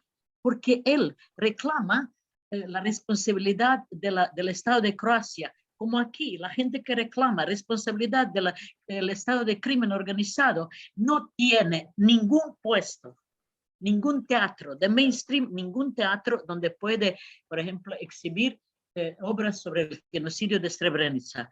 Está totalmente todo marginalizado, porque los teatros se han dedicado a dos cosas en la élite cultural, a dos cosas. La arte bella, el arte popular, bueno, como un escapismo, y otros glorificar eso, la historia mítica, mitomanía del serbio, en este caso en Croacia, de Croacia. Bueno, entonces aquí yo creo que sigue siendo, lamentablemente, Ratko Mladić sigue siendo héroe, sigue siendo para República Srpska, porque República Srpska como entidad de Bosnia y Herzegovina está basada en el crimen de limpieza étnica. Y eso es responsabilidad de la comunidad internacional. Y entonces podemos cuestionar qué tipo de paz se ha logrado con el acuerdo de Dayton. Paz fría, paz militarizada, paz peligrosa que amenaza a todos. Y luego, Bosnia está expuesta y con total inoperancia e ineficiencia de la comunidad internacional por el imperialismo croata, Estado de Croacia y Estado de Serbia. O sea, Bosnia no le dejan, y Serbia, por su parte, no ha terminado de ningún modo lo que se llama Gran Serbia. Ahora no puede realizarlo porque no hay motivos, pero sigue completamente atormentando toda la región, primero de Serbia, pero Croacia menos ahora, por decirlo, ¿verdad? Con apoyando a los que glorifican a los genocidas de Ratko Mladić, mucho más, peor. Por ejemplo, en República Srpska glorifican genocidio, niegan que en Serbia, porque consideran, se llama ahora el lema, el mundo serbio. Podéis imaginar que ahora Gran Serbia se ha convertido en mundo serbio, ya que no pueden por fines militares, ahora dice por fines culturales, políticos, y están ahora en la campaña también de extender su poder y encontrar la quinta columna, yo puedo decir, de la gente ultranacionalistas, nacionalistas y clero fascistas en Montenegro, que están apoyados y financiados por Belgrado. ¿Por qué Serbia no quiere? ¿Por qué Serbia no quiere independencia? No quiere soberanía. No quiere soberanía estatal, porque está siempre con sus pretensiones territoriales y esa es la tragedia del pueblo serbio. Porque estos, con la idea de Gran Serbia, son los criminales contra, en primer lugar, contra su pueblo, su propio pueblo. Bueno, yo que trabajo es muy difícil ese drama. A mí me han dicho, la gente de Serbia, cuando en 2007, dijeron que Serbia no es responsable por el genocidio, sino por no prevenir. Ellos han dicho, no, hubiera sido mejor condenarnos. Y entonces, bueno, no amnistiarnos, no prolongar la tragedia de nuestros hijos. Y entonces ahí, con esa cosa de responsable, y desde entonces ningún dirigente de Serbia, por muy que sea democrático, haya pronunciado la palabra genocidio. Es un drama y no es una cosa lingüística. El primer ministro serbio, 2003, lo mataron porque decidió, tras la caída de Milošević, lo mataron, como sabéis, lo mataron, porque él quiso poner abrir una nueva página. No sé si es claro, yo me pregunto continuamente, y acabo de esa región donde discriminación étnica contra el pueblo albanés, por ejemplo, en esta región es tan obvia que a nosotros, yo voy a organizar, por ejemplo, los artistas de Belgrado, vamos a ir, yo más colaboro con la gente de arte, con muchos colectivos de arte que en el momento de el 91 han dicho, no, ética está por encima de la estética cuando hacen la guerra en mi nombre. Esos son mis aliados más grandes. Gracias. Oye, a propósito de esto, le quería preguntar a Clara. Has dicho que unas amigas tuyas serbias lo leyeron. ¿Está editado en Serbia tu novela? No, fue en Bosnia. En Bosnia, no fue en Bosnia, fue en Sarajevo y no está editado, pero, perdón, sí, lo que ha dicho es Stasha. En Croacia está, pero te diré una cosa, en Serbia no eran mis compañeros. Es imposible, no, en Serbia me podrían pleitos la familia de Miladić. La familia de Miladić intentó evitar que yo publicara novela en Italia. Mandaron una carta a la editorial diciendo que, bueno, estándoles a pedir permiso, es decir, las queremos leer antes. Y mi editorial estuvo pensándolo y lo mandó a unos abogados y yo estaba con el alma en vino, porque si mi editorial se hubiera rajado, pues mi posibilidad de las traducciones posteriores a otros países hubiera sido escasas, pero la editorial Celerio decidió seguir adelante, pero sí, o sea, intentó evitar que se publicara, Darko Miladić intentó evitar que se publicara la novela en Italia, y si la publicara en Serbia es que, bueno, me lloverían los pleitos, ¿no? Sería imposible. Tampoco está, o sea, solo está publicada en Croacia. En Croacia, la editorial me pidió que modificara algunas cosas que decía sobre el arzobispo Stepinac, o sea, ahí también hay un nacionalismo y no hables tan mal de los croatas. Las tuve que modificar, me censuré un poquito. En Bosnia me encantaría que se publicara, pero lo veo imposible porque es un país disfuncional y totalmente arruinado. Y esto fueron dos Bosnias, dos traductoras. A mí me asombra mucho que como Stasha, la facilidad para aprender otros idiomas y expresarse casi a la perfección como Stasha, que tienen los ex-yugoslavos, o sea, es asombroso. Entonces, estas dos traductoras del español al bosnio, digamos, porque se llama bosnio, estas dos jóvenes de Sarajevo que habían leído mi libro en una web pirata, en español, una de ellas me dijo que ella había hecho ese recorrido, porque que yo sepa en Serbia no hay legado bogomil, que había hecho ese recorrido por las zonas cercanas a Sarajevo donde hay restos bogomiles con su padre o con su familia, y esa coincidencia me hizo feliz. Pero fue así. Me encantaría que la novela se publicara en Bosnia, pero lo veo muy difícil porque es un país... ¿Puedo preguntar? Clara, pero Igor Maroević tiene muchos premios. Igor Maroević, escritor, se le puede sugerir, se atrevería. Bueno, te diré, Igor Marojevich me tradujo Valor, la novela esta en la que hablo mal de los croatas. Igor Marojevich leyó La hija del este, pero no le gustó. Ah, supongo que no, sí, porque es de mainstream, ya se puso de mainstream.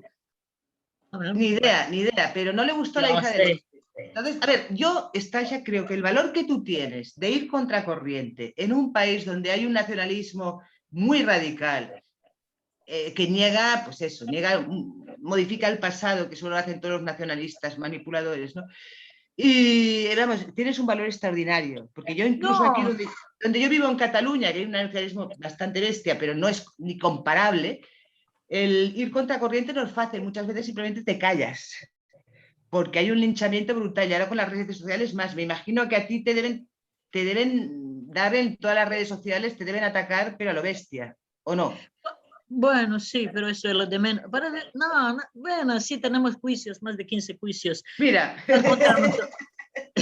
valiente no sé cuántas veces nos han agredido. Bueno, no, pero hay una fuerza. Bueno, yo pienso que para mí, sinceramente, y eso no es, yo trabajo con la gente de base, en todas partes, sea, bueno, un poco con albaneses que siempre tiene que ir con nuestra activista el traductor, porque, pero en Bosnia, bueno, trabajamos continuamente. Ese es el mayor sentido, porque yo mayor historia y he visto que mayor lección que hemos aprendido y en ese mucho mejor que de los libros es que ellas, las mujeres, en este caso Bosnia, que tenemos una Red Madres Solidarias por la Paz, también están las mujeres madres croatas, porque sus hijos han sido, y sus familiares han sido asesinados.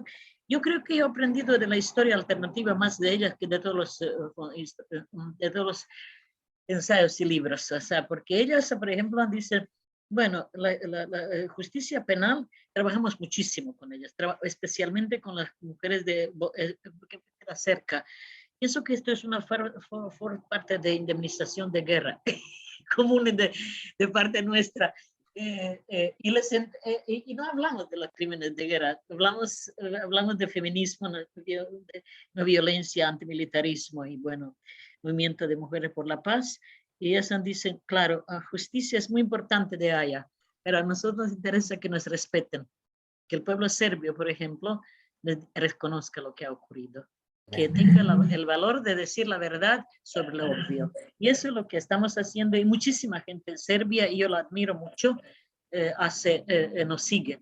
Mucha gente no se atreve públicamente a hacerlo, pero yo que trabajo también con la gente de base en Serbia, hay muchísima gente muy valiente, no solamente mujeres, sino hombres, y no hubiéramos podido 30 años mantenerlos si no habríamos tenido una respuesta, pero creo que mayor apoyo para mí son colectivos de arte comprometidos, colectivos de Serbia y comunidad de víctimas y mundo de base de Serbia y también de Kosovo, etc. Bueno, hoy, mirad, Sonia, llevamos 1h20. Me gustaría a mí, si alguien tuviera alguna pregunta concreta sobre la novela, porque sobre la novela, porque, bueno, la conversación sobre política sería interminable. Entonces, si en las intervenciones que quedan, yo preferiría, si hay alguna cosa, que se centrara alguno de vosotros o de vosotras sobre la novela. Mira, perdón que interrumpa, hay en el chat, hay Olga, que está compartiendo ordenador con micrófono con Taborda, con Alberto, ha hecho un chat muy largo, nos pregunta, yo creo una reflexión sobre lo mismo, pero es una reflexión larga y comparando con las Madres de Mayo, de la Plaza de Mayo, no solo, sino que ahí, bueno, lo podéis leer todos porque va dirigido a todos. Soy Olga, comparto ordenador sin micrófono con Alberto. Leí con mucho interés, diría fruición, la novela y sufrí con la tragedia edípica de Ana. Al mismo tiempo pensaba en los miembros de Historias Desobedientes. Son hijos y nietos de los genocidas argentinos que cuando se enteraron de quién eran sus progenitores, perdonad, pero voy a bajarlo, que no, si no lo veo, pasaron a denunciarlo y a participar con movimientos como madres, abuelas de la Plaza de Mayo e hijos, para insistir en la continuación de insistir en la continuación de los juicios. Algunos han publicado libros sobre el proceso, sobre su proceso. Me admira de una manera muy especial la lucha de los miembros de las historias desobedientes. Por supuesto, sé que hay materia para más de una buena novela. Es una reflexión, no es una pregunta. Tú por ejemplo, Clara, en algún momento dado, al escribir, ¿recordaste algo, tuviste en cuenta, por ejemplo, el tema de los desaparecidos en Argentina y el tema de las madres de la Plaza de Mayo, etcétera? ¿Alguna vez se te ocurrió o no? Hombre, ¿Nunca tuviste? A ver, en aquel momento las mujeres de negro me recordaron a las madres de la Plaza de Mayo sin la menor duda. Tiene una relación, y desaparecidos hay en tantas... lo pensé, pero vamos, realmente yo estaba muy centrada en eso, en leerlo todo lo que podía, estaba totalmente inmersa. O sea, yo viví 3 años allá y todo lo demás, para poder enterarme un poquito, pero un poquito, ¿no? Tuve que adentrarme a fondo, ¿no? Y documentarme a fondo, porque yo no era de allá. Es más, o sea, yo pensaba, bueno, mi legitimidad como española, como escritora española, para hablar de eso, yo la ponía en cuestión constantemente. Y me la han puesto en cuestión en extranjeros. Hay países donde, en Alemania, por ejemplo, pues los lectores de las editoriales decían, es una novela estupenda, pero decía el editor, ¿cómo voy a publicar una novela sobre los Balcanes escrita por una española? ¿Vale? Si yo fuera inglesa no habría habido problema, pero una española no tiene legitimidad para hablar de otra cosa que no sea España. Esa es la percepción, lamentablemente. Entonces yo pensé, bueno, la única manera que tengo de hacer es intentar eso, enterarme de lo máximo posible, empaparme de eso, y eso hice, y sí que pensaba, y estoy ahora respondiendo a Stasha, sí que pensábamos, a ver, sin duda, las mejores novelas sobre lo que sucedió están por escribir, y las escribirán serbios, bosnios y croatas. Pero ahora mismo es todo tan reciente, está todo tan inflamado, todavía hay ese nacionalismo salvaje en uno y otro sitio, que no tienen la distancia, que no pueden incluso atreverse, porque entonces, pues déjamelo, yo lo hago, yo estoy lejos, ¿no? Yo no tengo, aunque sí que tengo que decir que cuando estaba escribiendo me preocupaba que Mladic era el fugitivo más buscado del mundo, y pensaba, si este hombre se entera de lo que estoy haciendo me querrá matar. Para mí fue un alivio que lo detuvieran. Perdonad que interrumpa, pero Joaquín tiene levantada la mano. No sé si es que quiere preguntar o es que se le ha olvidado bajarla. Joaquín de Fiesta. Yo he abierto el micrófono, no sé si lo estarás viendo. Te veo, venga, José Luis. Ah, bien. Bueno, como nos has dicho que nos bajáramos un poco al libro, voy a intentar bajar. Oye, Clara, me parece que, bueno, el libro me ha gustado mucho. Me parece que lo que es el apartado histórico queda bastante claro. En el epílogo ya en principio la guerra empieza con Kosovo y termina con Kosovo, con lo cual quiere decir que prácticamente nos mencionas todo de los Balcanes. Y incluso también en el apartado de Mladic, cómo va pasando o va ascendiendo y pasa de ser general o comandante general del Ejército Popular Yugoslavo, serbio, a ser también mando supremo del Ejército Serbo-Bosnia en Bosnia. Nos va diciendo prácticamente eso.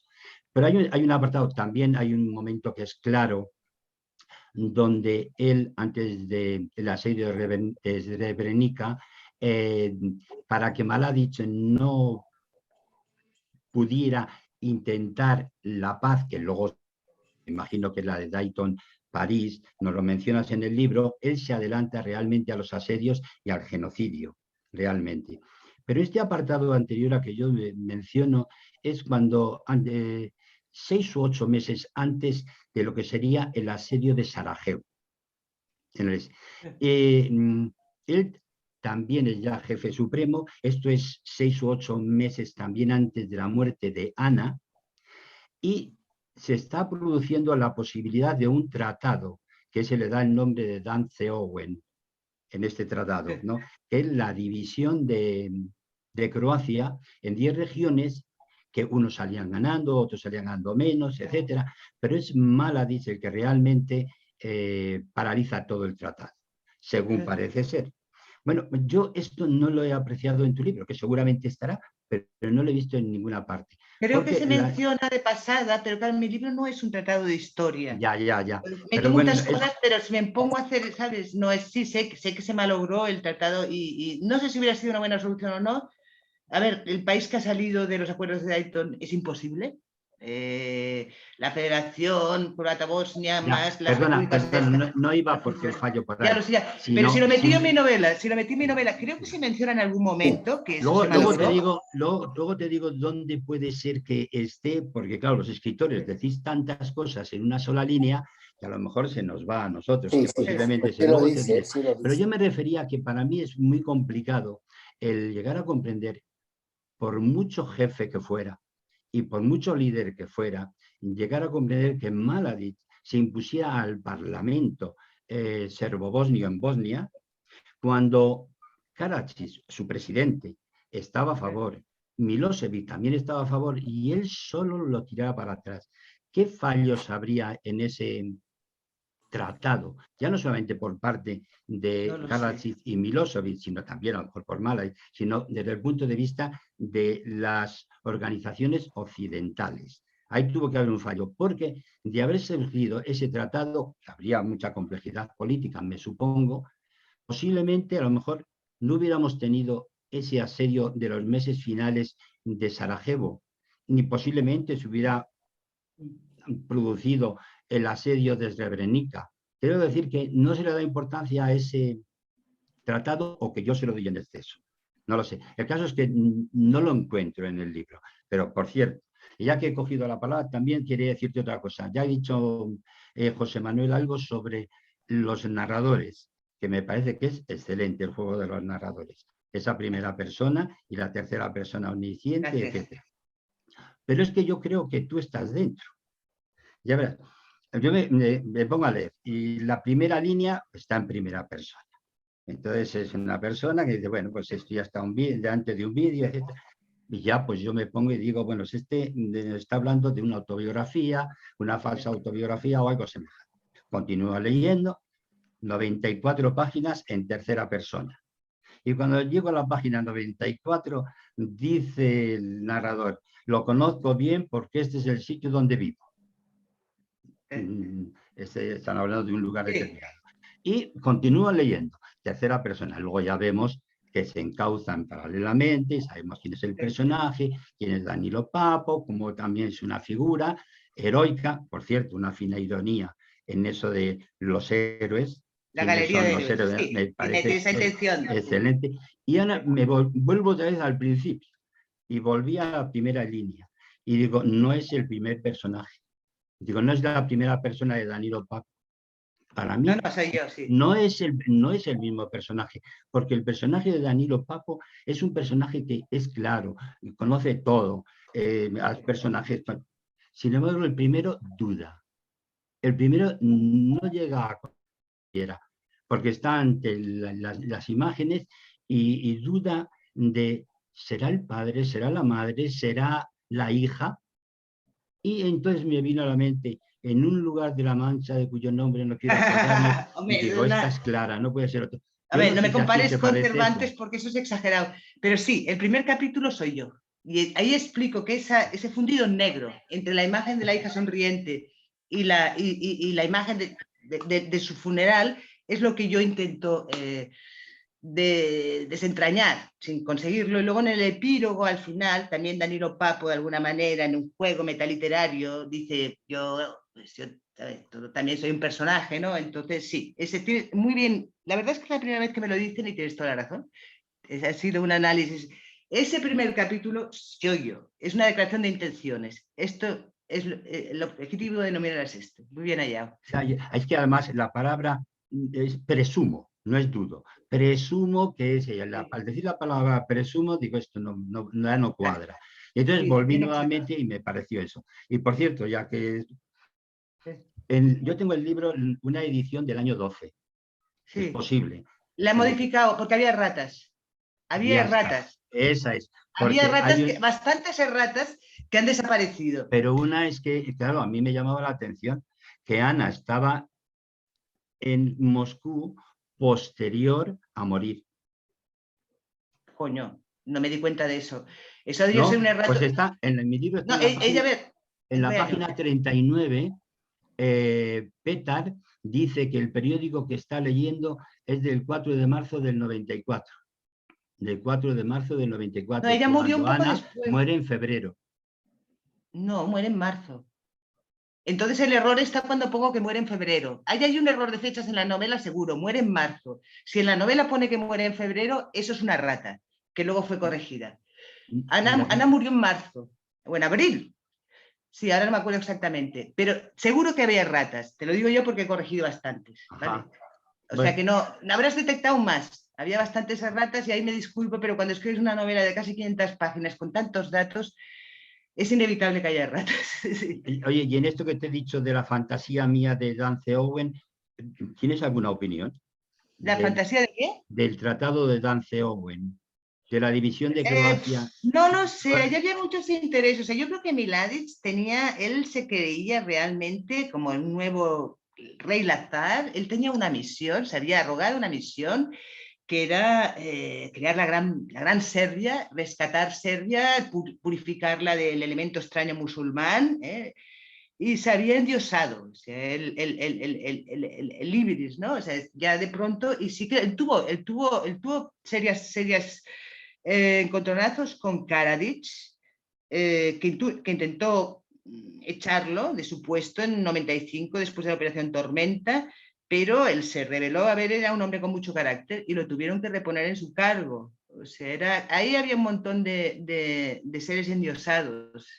Y yo creo que el que más se engañó a sí mismo en el sentido era Mladic.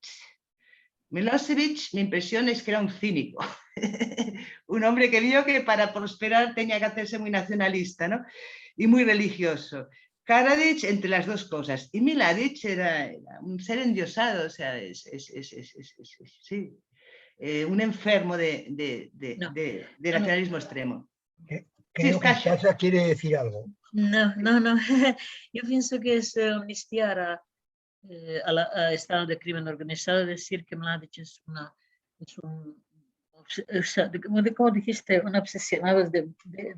No, es un criminal, pero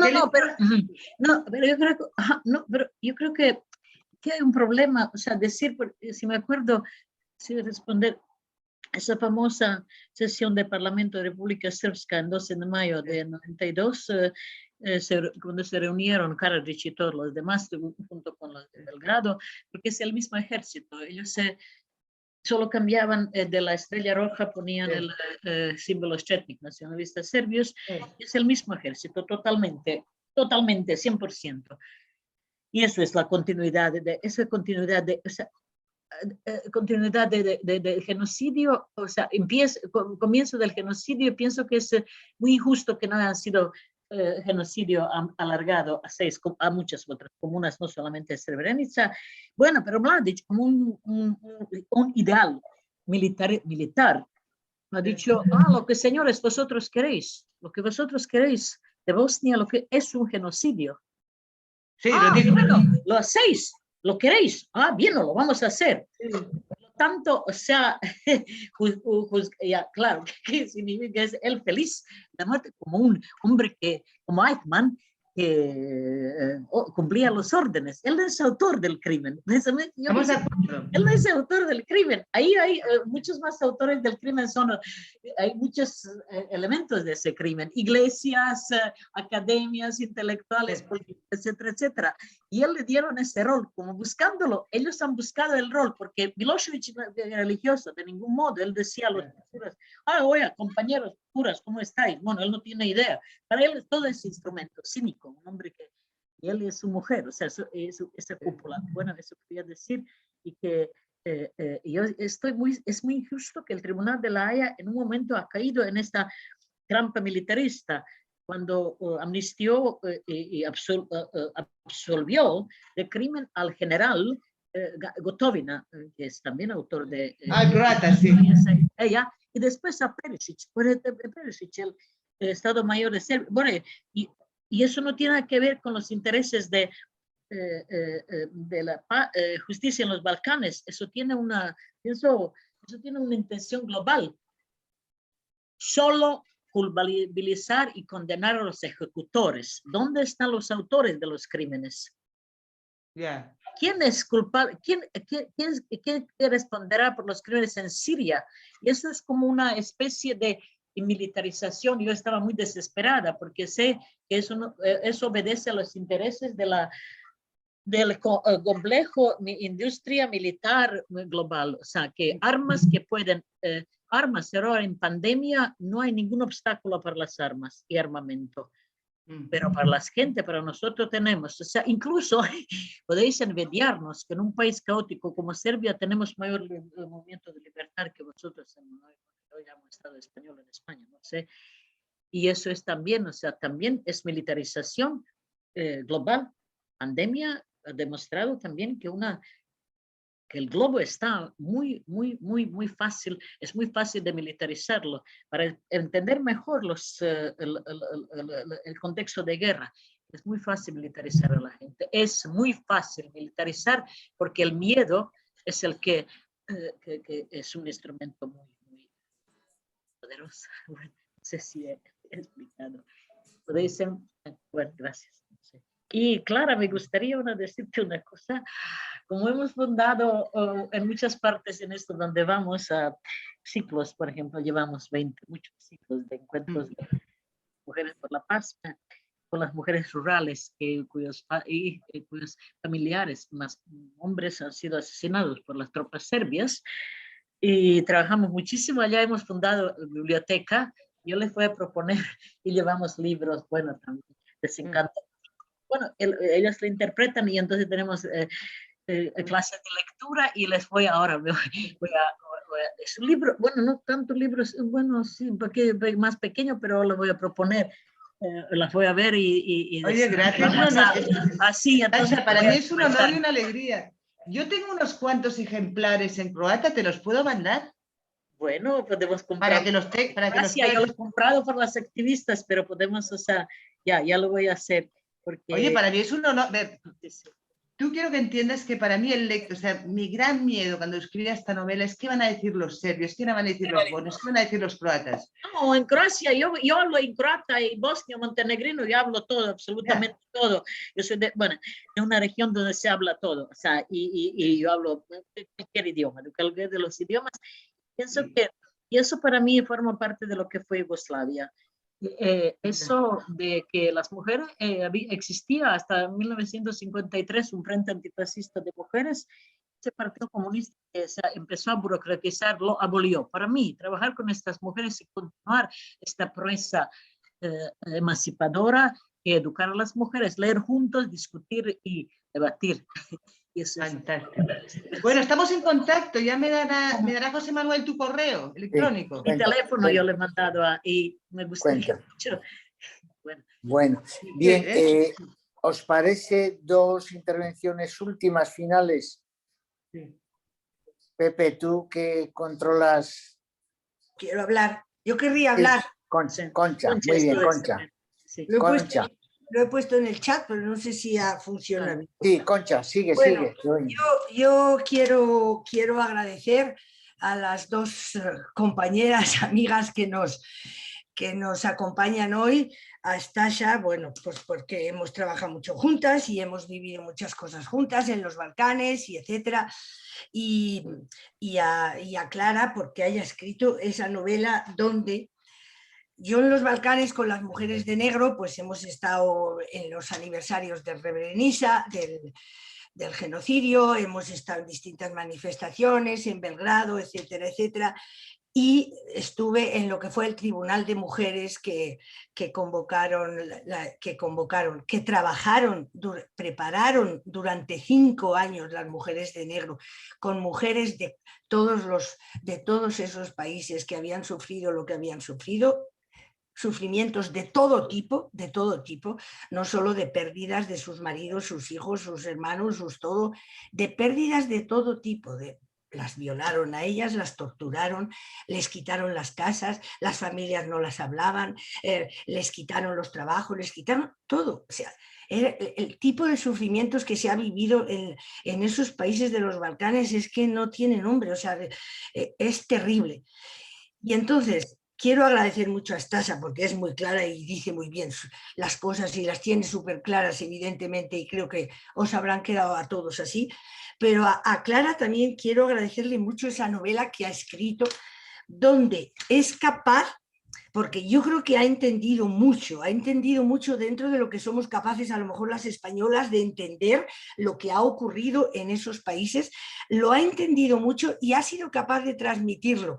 En algunos casos, cuando está hablando de esos criminales horripilantes, es capaz de, con el humor de criticarlos con humor y etcétera, etcétera, hacérnoslo sostenible y aguantable, porque es que lo de los Balcanes es bastante insoportable. Y yo creo que ella ha escrito una novela donde mucha gente va a haber conocido muchísimo de lo que pasó allí, porque claro, de haberlo vivido a leerlo es completamente distinto y no es fácil en un libro haber metido todo lo que ha sido capaz de meter ella, que lo mismo mete descripciones personales que los hechos, que tal, que analiza muy bien, por ejemplo, lo que estábamos hablando al final, cómo se hace la creación del enemigo, cómo se va montando unos a otros, cómo van montando a unos pueblos contra otros sin que antes tuvieran nada, puesto que eran familias multiétnicas la mayoría, donde había 4 y 5 orígenes distintos en las familias y etcétera, y cómo consiguieron enfrentarlos a unos y a otros. Cómo describe, no tanto la guerra, pero sí, claro, cómo actúan los tíos, lo que queda después, etcétera.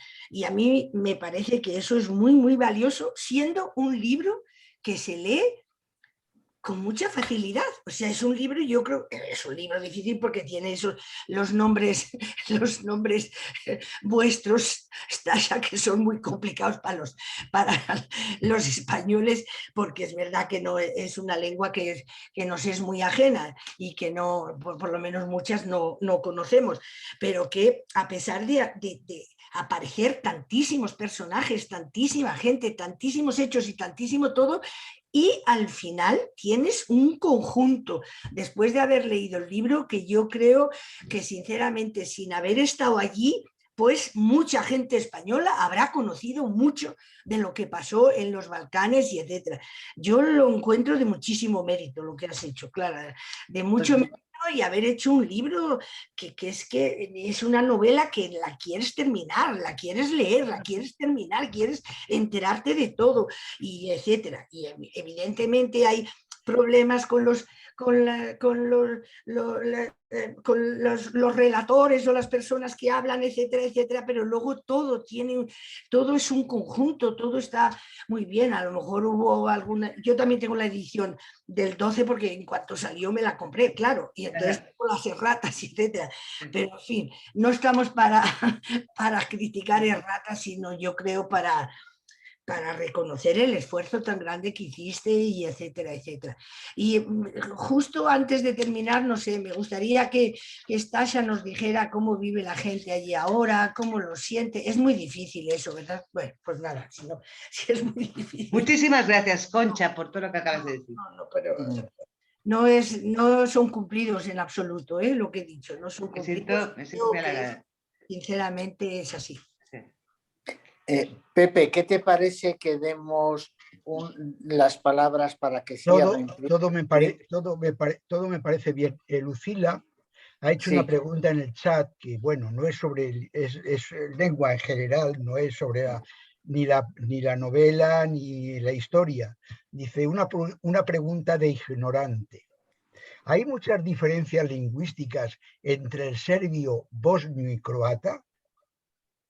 Bueno, pues mira, entonces, si te parece, Stasa, respondes y te despides de nosotros, y luego Clara se despide de nosotros. Venga, Stasa.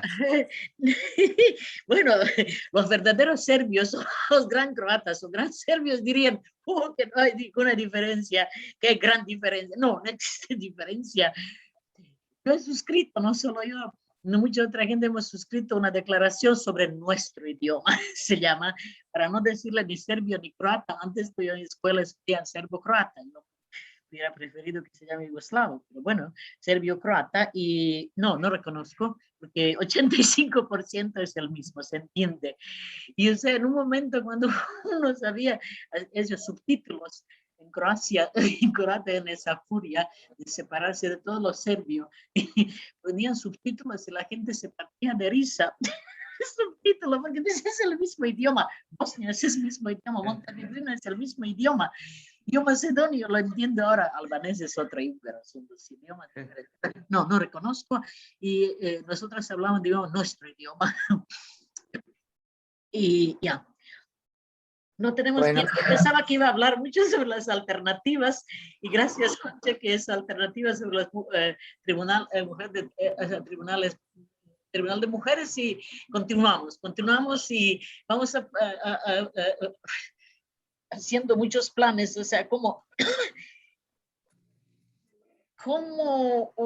hacer visibles los crímenes sexuales durante la guerra. Y uno de los efectos muy grandes de ese tribunal es que hemos abierto, primera organización con las mujeres sobrevivientes de más terrible violaciones sexuales de masa en Ciudad de Foča, en el este, que primer juicio que se ha hecho en la historia del Tribunal de Haya son eso, pero son muy poca parte de esos crímenes. Y gracias al trabajo conjunto con las mujeres de Foča, sobrevivientes musulmanas que viven en Bosnia, que viven en Sarajevo, sí. Ahora, preparamos un montón de cosas, no tengo tiempo. Yo pensaba que ibas a hablar de las alternativas, no de Mladić, pero bueno, ocurrió que Mladić fue la sentencia de ayer. Yo quiero agradecer. Desde el inicio de la guerra, si nosotras no hubiéramos podido mantener nuestros contactos con las compañeras y hermanas de Croacia y de Bosnia, especialmente de Croacia, primeros años, sin el apoyo sin el internacionalismo feminista antimilitarista del Estado español, de la gente, les quiero agradecer y dar un gran reconocimiento, porque nos han nutrido de cariño y también de grandes ideas. No sabíamos de insumisos, y si hay alguien que lo tenemos muchos insumisos del Estado español y también de mujeres de negro, y bueno, las hemos parido, las mujeres de negra, y eso me recordaba a lo que yo he crecido como desde la infancia, hablando de la proeza revolucionaria, del internacionalismo con la guerra civil española. Yo sé de muchísima gente, solo hemos hablado de ello. En mi infancia se ha hablado de ello, y yo pensaba, bueno, como esta gente de España es tan generosa, sigue con ese internacionalismo y tan importante. No podéis imaginar qué tipo de apoyo nos habéis, en primer lugar, movimiento de objeción de conciencia, luego corriente feminista antimilitarista. He aprendido mucho de las compañeras del Estado catalán, y pienso que hay que crearse espacios mucho de atender diferentes opiniones de la gente y atender diferentes sutiles diferencias, o sea, realidades, pluralismo de opiniones. Yo he aprendido eso con las mujeres albanesas de Kosovo y muchas más. Se necesita mucha paciencia, especialmente la gente de donde, por ejemplo, es gente de Castilla o de Serbia o qué sé yo. Se necesita mucha paciencia, y pienso que hay que atender muchas voces. No estar de acuerdo, pero atender las voces, y así se construye una paz justa. Gracias, muchísimas gracias.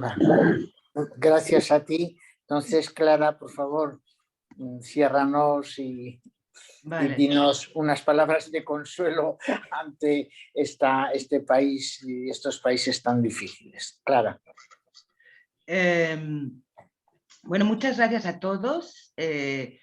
A ti, José Manuel, por organizar este encuentro que ha sido interesantísimo para mí, por Stasha, en gran parte, y por todos los demás. Tener estos lectores tan ilustrados que han sabido leer bien la novela, que me han hecho unas preguntas que me han me han obligado a reflexionar. Es un lujo, o sea, una escribe para eso, una escribe para encontrar lectores que de alguna manera puedan conectar con la novela, y esto ha sido como un regalo para mí. Así que muchas gracias. Y bueno, en cuanto al consuelo, los escritores no estamos para consolar a nadie, estamos para hacer preguntas, enseñar la herida. Sí. Pero yo creo que el hecho de que todas estas personas que estamos aquí virtualmente reflexionando sobre estos asuntos, eso ya es mucho. Eso ya es mucho, esa especie de solidaridad internacional. O sea que muchas gracias a todos. Bueno, pues gracias a todos. Les damos un aplauso a ellas dos. Un aplauso a Clara, un aplauso a Estesa. Muchas gracias. Muchas gracias. Nos volvemos... Y entonces, Clara, nos comunicamos ahora directamente. Sí, por favor, Stasha, tengo mucho interés. Bueno, y esos libros y todo lo demás. Bienvenidos.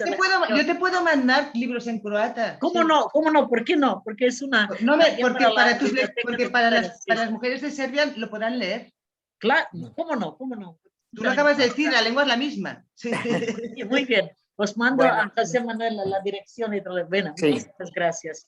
Muy bien. Yo voy a leer de nuevo la novela. Yo he leído, apenas salió. Bueno, muchas gracias y muchísimas gracias, Stasha. Muchísimas gracias. Muchísimas gracias bueno, a todos nosotros nos volvemos a ver en octubre. Yo no sé si todavía virtualmente o a lo mejor en directo. Recordáis que empezamos el curso con las memorias de Stefan Zweig, Un mundo de ayer.